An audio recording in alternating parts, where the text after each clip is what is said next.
샬롬 샬롬 샬롬 샬롬. 하나님 사랑합니다. 여러분 주 안에서 사랑합니다. 사무엘하 23장 3절과 4절 하나님의 꿈을 이루어드린 다윗, 이런 제목으로 함께 은혜를 나누도록 하겠습니다. 3절에 보니까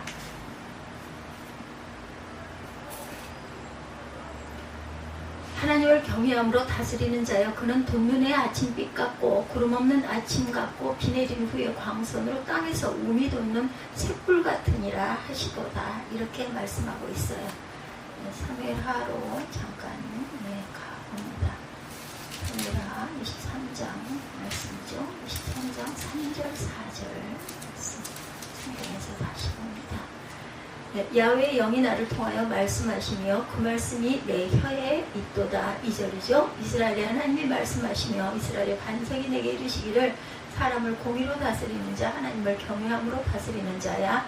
그는 돋눈의 아침빛 같고 구름 없는 아침 같고 비 내린 후에 광선으로 땅에서 우미 돋는 샛풀 같으리라.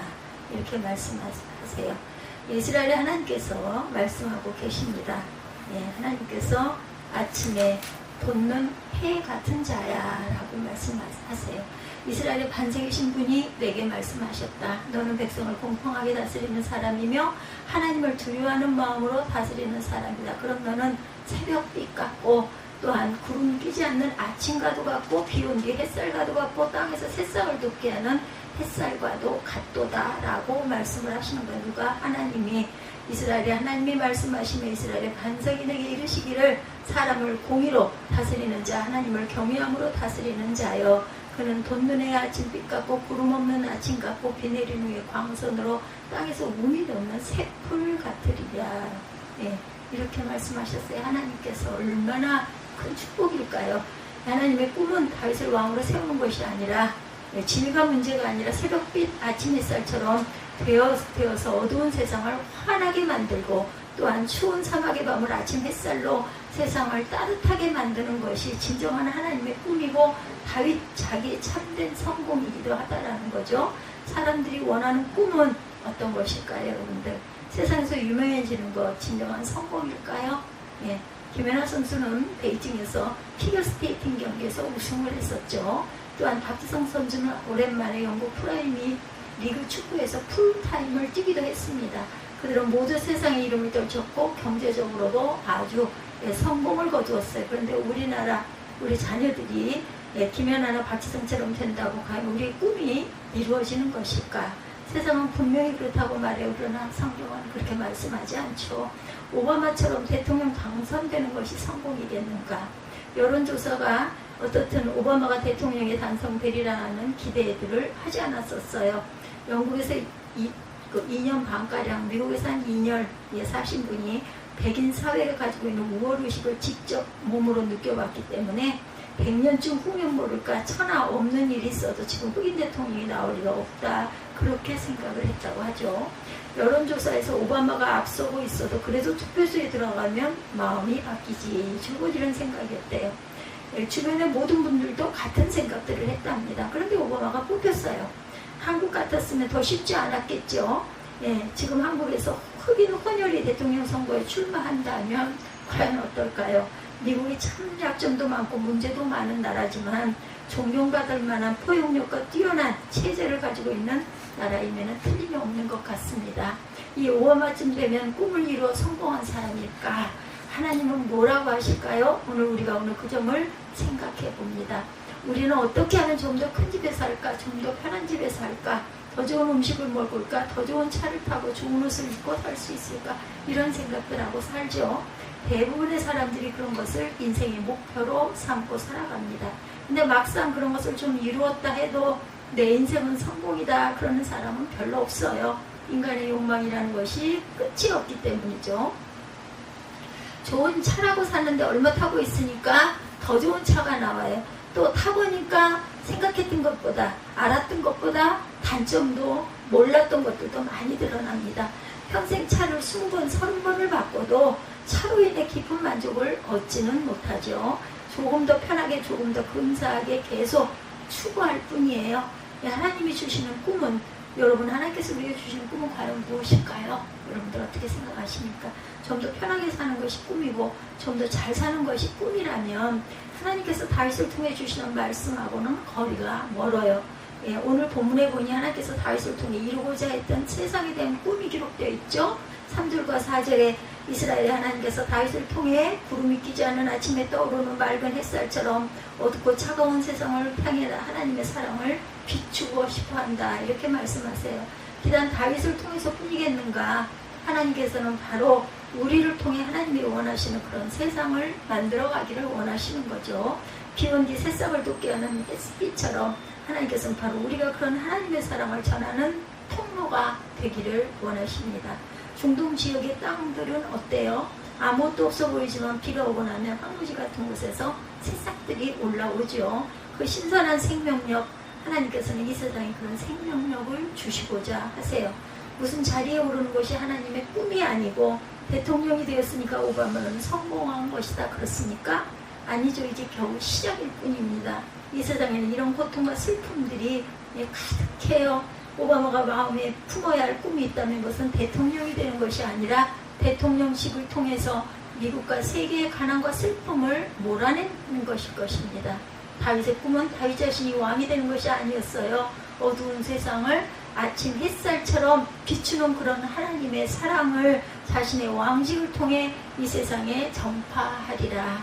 그것이 아마 하나님께서 다윗에게 주신 꿈이었을 것입니다.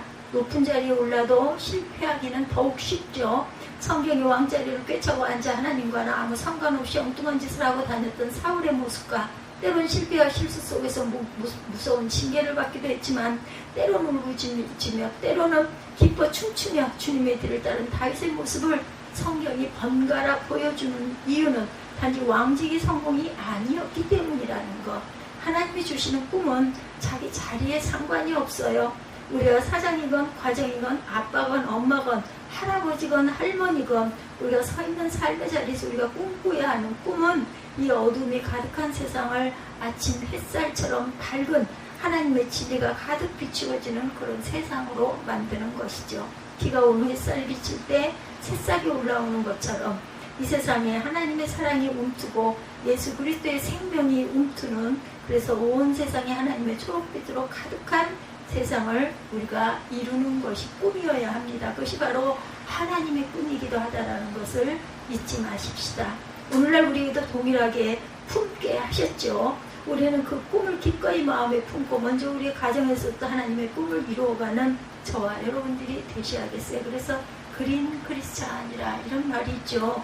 사람도 품고 사람도 변화시키고 사람도 구원의 통로로 우리가 사용되어야 하지만 자연도 품고 자연도 보호하고 자연도 사랑으로 품을 줄 알고 섬길 줄 아는, 섬긴다라는 뜻은 숭배를 한다는 뜻이 아니라, 그죠? 해치지 않고 풀 한 폭이라도 귀하게 여기고, 그리고 공해를 우리로부터라도 공해가 좀 덜 나아가도록, 자동차도 그렇고, 그죠? 환경 오염에 주님 그 주범이 되는 샴푸 사용이라든지 아니면 세제 사용이라든지 이런 것들을 정말 최대로 줄일 줄 아는 그런 저와 여러분들이 되셔야 할 줄 믿습니다. 또한 나무백이나 풀 한 폭이라도 귀하게 여겨서 쓸데없이, 그죠? 베어버리는, 뜯어버리는 이런 일을 하지 말아야 되겠죠. 우리 가정에는 아직도 문제가 많이 있어요. 고통이 있기도 합니다. 문제와 아픔, 외로움 또한 있습니다. 그러나 기억할 것은 하나님께서 우리 가정에 하나님의 아침 햇살 같은 사랑이 비추기를 원한다라는 거죠. 어두움이 물러가기를 원하세요. 서먹서먹하고 상처투성이인 부부관계가 따뜻하고 포근한 관계가 되기를 원하십니다. 부모 자신 역시 그렇게 되기를 원하시고, 나아가서 이 세상에 그런 세상이 되기를 원하시죠. 이 꿈을 자신의 꿈으로 마음에 품으시기 바랍니다. 나는 직장 일만으로도 정신이 없는데, 혹은 나는 애 키우느라고 그저 교회 와서 예배 드리는 것 하나도 빠듯하다, 이런 고집을 부리지 말고 마음을 좀 더 넓게 열기 바랍니다. 비록 시원치 않고 부족한 존재이지만 하나님께서 나에게 그분의 꿈을 품게 하시고 나를 통해 그분의 꿈을 이루기를 원하신다. 돌 하나 얹고 막대기 하나 잡는 작은 수고라도 해서 그 꿈을 이루는데 한 발이라도 나아가리라, 이런 생각을 품으십시다. 이렇게 하나님의 계획에 감사함으로 응답하시기 바랍니다. 그럴 때 우리의 삶 역시 하나님 앞에 존귀해질 것입니다. 내 부모가 시원치 않아도 괜찮습니다. 오늘 본문에 다윗은 자신을 어떻게 언급해요? 이새의 아들이다 이렇게 말하고 있죠. 이 표현은 당시 사람들이 자신을 소비하는 관습적인 표현이에요. 당시에 성이 없으니까 자기 이름을 아버지, 자기 이름 앞에 아버지 이름을 성처럼 씁니다. 이새의 아들 이렇게. 그런데 이새라는 인물은 출중한 인물이 아니었죠. 다윗이 아니었다면 우리가 그 존재를 알 수도 없는 이스라엘의 평범한 아버지들 중 하나였어요. 여러분 오바마의 아버지가 누구죠? 그 이름 아시는 분 혹시 계십니까? 아마 신문에서 봤다 해도 기억을 못 하실 거예요. 케냐 출신 흑인 아저씨인데 아들만큼 잘난 얼굴도 아니었습니다. 우리가 오바마의 아버지 이름을 기억 못하듯 다윗이 아니었다면 우리가 그 이름도 모를 거예요. 이새라는 이름도. 그렇죠? 다시 말해서 이새는 그냥 보통 그냥 보통 인물이었다는 것. 아버지가 그러니 다윗 역시 마찬가지였을 것이고, 근데 사실 우리는 이 이새의 아들 같은 사람들, 꼭 여러분들 중에 아버지가 세상에 다 알아볼 만한 사람이 있을지는 몰라도 그래도 하나님 보시기에는 이새와 같다라는 것. 아무것도 아니고 보잘것없는 그저 보통 인간일 뿐이라는 거죠. 우리 역시도 아주 평범합니다. 어쩌면 평범하지도 못해요. 우리에게 약점이 얼마나 많습니까? 각각 조금씩은 다르지만 다들 약점을 가지고 있어요. 숨기고 있지만 부서지기 쉬운 연약함이 또 얼마나 많습니까? 죄성은 또 얼마나 많습니까? 그러나 그럼에도 불구하고 하나님께서 우리를 불러서 쓰시기를 원하시죠. 평범한 집안의 막내인 목동 다윗을 불러서 하나님의 꿈을 이루는 자로 쓰신 것처럼 그렇습니다. 그것을 기억하십시다. 우리가 잘나서가 아니라 우리의 연약함에도 불구하고 주님께서 우리를 불러서 사용하신다는 것. 자신의 연약함과 모자람을 핑계할 수가 없어요. 하나님은 어린 목동 다윗을 불러서 기름을 부으셨죠. 그렇게 기름을 부어주신 것은 다윗이 가지고 있는 재능이나 힘으로 하나님의 꿈을 이룰 수 있는 것이 아니었기 때문이에요. 여러분, 하나님의 기름 부으심을 받은 목동 다윗은 골리앗을 쓰러뜨렸어요. 장군이 되었어요. 왕의 부모가 되었어요. 사울왕의. 나중에는 마침내 또한 왕이 됩니다. 다시 말하자면 비커밍이 아니라 비인입니다. 비인. 어떻게 되었어요. 그죠? 오바마도 꼭 다윗과 같아요. 그렇지만 다윗에게서 왕이 될 때까지보다 왕이 되는 후가 훨씬 더 중요했던 것처럼 오바마에게 있어서도 앞으로 훨씬 더 중요하겠죠.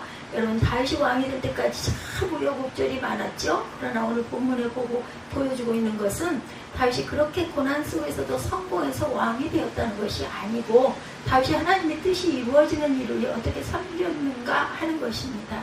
그리고 하나님께서 우리 모두에게 다윗에게 하셨던 것과 같은 동일한 요청을 하고 계세요. 하나님께서 다윗을 왕으로 세울 때 은혜를 입었으니 뽐내고 다니라고 왕으로 세운 것이 아닌 것처럼 다윗이 자신으로 왕의 집안을 세우신 하나님께 감사한 것은 그가 하나님의 뜻을 이루는 왕이 됨으로써 가치를 지니게 되었어요. 비록 왕이 되었다 한들 사울처럼 폐해질 왕이었다면 그것이 무슨 영광이겠는가? 가문의 수치가 되겠죠. 그렇죠. 대통령이 된다 해도 사람들이 부끄럽고 수치스럽게 여기는 사람이 되고 만다면 높은 지위에 올라가는데 무슨 영광이겠는가? 진정한 높은 자리는 그런 것이 아니죠. 하나님께서 우리에게 높든지 낮든지 어떤 직분을 주셨을 때 가정에서도 아빠, 엄마의 자리, 할머니, 할아버지의 자리를 주시고 사회생활에서도 각각의 직분을 주시죠. 하나님의 꿈은 따뜻한 햇살을 비추어 따뜻한 세상을 만드는 것.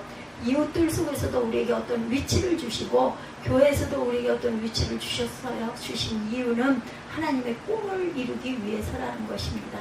하나님의 밝은 햇살을 비춰 어둠 가운데 있는 사람이 없도록, 추위에 덜덜 떨고 있는 사람이 없도록 하는 꿈입니다. 여러분, 중동의 밤은 굉장히 춥다고 그러죠. 사막의 밤에는 정말 영하 50도까지 내려간다고 그래요. 아침이 오면 햇살이 비추기 시작을 합니다. 날씨가 추워도 아파트에서 아침 햇살을 맞는 우리로서는 실감하기가 어렵지만 추운 밤 들판에서 오들오들 떨다가 아침 햇살을 맞는 그림을 한번 상상해 보시기 바랍니다. 어둠이 물러가기 시작하고 햇살이 비치면 온몸이 따뜻해지는 그런 그림을 여러분들 상상해 보세요. 만약에 내가 그렇다면 어떨 것인가? 하나님은 이런 세상을 만들기를 원하신다. 누구를 통해서? 천사를 통해서가 아니라 부족한 저와 여러분을 통해서입니다. 우리가 엄마건 아빠건 뭐 어떤 대단한 직장의 상사건 아니면 일개 그냥 평사원이건 상관이 없어요. 우리에게 주어진 그 자리가 하나님으로부터 세움받은 높은 자리라는 것.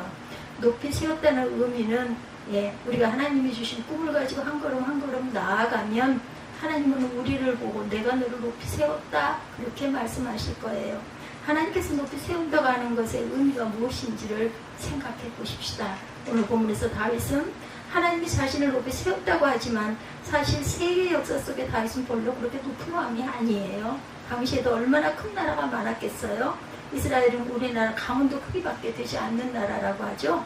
그 나라에서 왕으로 됐다고 높아봐야 얼마나 높았겠습니까? 그런데도 다윗이 자신이 높은 세움을 받았다고 말한 것은 자신의 영토를 가지고 말한 게 아니죠. 세상 사람들의 칭송을 가지고 말한 것도 아닙니다. 비록 자신이 부족하지만 작은 나라의 왕이지만 하나님이 주신 뜻을 가지고 하나님과 더불어 동행하는 삶을 살 때 그런 자기를 하나님이 높이 세우셨다라고 이렇게 고백하는 거죠. 그 사명을 위해 동역자도 붙여주셨어요. 하나님께서 다윗을 통해 당신의 뜻을 이루기를 원하셔서 본문 1절에도 다윗에게 기름을 부으셨고 또한 그 기름 부음을 통하여 여러 가지 역경과 고난 가운데서도 꿋꿋하게 나아가게 하시죠. 세상에는 머리 아픈 일들도 없는 조용한 호숫가는 없어요. 그죠? 그런 숲도 없습니다. 그 꿈은 영원한 나라에 가서야 이루어지게 된다라는 거. 여기에 살아있는 동안 우리 목숨이 붙어있는 동안은 하나님께서 주신 꿈, 모든 사람을 그리스도의 제자로 삼으라. 나는 이 세상에 아침 햇살같이 빛이 어둠이 물러가게 하고 싶다. 추위가 달아나게 하고 싶다. 이 일을 위해서 너희가 용사가 되어다오. 이것을 품고 살아가라고 하십니다. 이 마음을 품고 사는 사람은 그 삶의 자리가 호숫가 별장 같은 자리가 되겠죠. 여러분 어디에 사느냐가 여러분의 행복을 결정하는 것이 아니에요. 장소가 중요한 것이 아니죠. 여행을 가보면 어딜 갔다 왔는가도 중요하지만 누구하고 같이 갔는가가 굉장히 중요합니다. 재미없는 사람과 다니면 경치 좋은 데 갖다 놔도 남는 것이 없어요. 그렇지만 사랑하는 가족이나 마음이 합한 친구하고 가면 동네 시내가에 앉아있다고 해도 단유부강을 본 것처럼 아주 기분이 좋죠. 누구하고 있었느냐가 중요하다라는 거. 호숫가 그림 같은 집 찾지 말고 어떤 동역자들과 어떤 일을 하면 노년을 보낼 것인가를 생각하십시다. 하나님이 주신 꿈을 가지고 하나님과 동행할 때 그 어디에 있든 당신이 있는 곳이 하나님의 안식이 임하는 별장이 될 것이라는 것을 잊지 않는 저와 여러분들이 되시기를 주님의 이름으로 축복합니다. 기도하시겠습니다.